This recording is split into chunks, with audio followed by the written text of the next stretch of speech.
Hello guys, ഒരു informative video ആണ് കേട്ടോ.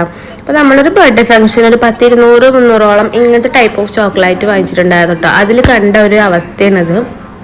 നമ്മൾ അവിടെ ഉണ്ടായിരുന്ന ഫംഗ്ഷൻ ഉണ്ടായിരുന്ന കുട്ടികളാണെങ്കിലും വലിയ മുതിർന്ന ആൾക്കാരാണെങ്കിലും ഇതിന്ന് ഒരുപാട് ചോക്ലേറ്റ് കഴിച്ചിട്ടുണ്ടായിരുന്നു. അപ്പോൾ അതിൽ നിന്ന് എന്തോ എൻ്റെ കസിനെടുത്ത് ഓപ്പൺ ചെയ്ത് നോക്കിയപ്പോൾ കണ്ട അവസ്ഥ തന്നെ കേട്ടോ.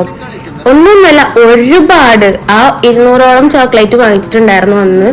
അവിടെ അതിൽ ഫുള്ള് ഇതായിരുന്നു അവസ്ഥ. ആക്കിയിട്ട് ഓപ്പൺ ആക്കി നോക്കിയിട്ട് അതിലും എല്ലാത്തിലും ഒരെണ്ണത്തിലും പോലും പുഴുയില്ലാതില്ല. ഈ ഒരു ടൈപ്പ് ഓഫ് ചോക്ലേറ്റ് ആണ് കേട്ടോ. ഇതൊരു എഗ് ഷേപ്പാണ്, ഇതല്ലാതെ വേറെ ടൈപ്പ് ഷേപ്പിലുള്ള ചോക്ലേറ്റ് വാങ്ങിച്ചിട്ടുണ്ടായിരുന്നു. അതിലും ഇത് തന്നെയായിരുന്നു. അപ്പം നമുക്ക് എല്ലാത്തിലും ഉണ്ടെന്ന് മനസ്സിലാക്കിയപ്പോൾ നമ്മൾ വാങ്ങിച്ച ഷോപ്പിൽ കൊണ്ടുപോയി കൊടുത്തുട്ടോ. എന്നിട്ട് അവിടെ ചെന്നിട്ട് അവിടെ നിന്ന് ഒരു ചോക്ലേറ്റ് എടുത്ത് ഓപ്പൺ ആക്കിയപ്പോഴും ഇത് തന്നെയാണ് കണ്ടത്. അവിടെ ഇരിക്കുന്ന ബോക്സിലിരിക്കുന്ന എല്ലാ ടൈപ്സ് ഓഫ് ചോക്ലേറ്റിലും ഇതേപോലെയാണ്, ഒരെണ്ണം പോലും ഉണ്ടായിരുന്നില്ല പുഴുയില്ലാത്തത്. ശ്രദ്ധിക്കുക. അപ്പോൾ ഈ ഒരു വീഡിയോ യൂസ്ഫുൾ ആയിട്ടെന്ന് വിചാരിക്കുന്നു. അപ്പോൾ എല്ലാവരും ഹെൽത്തി ആയിട്ട് സേഫ് ആയിട്ട് ഇരിക്കാൻ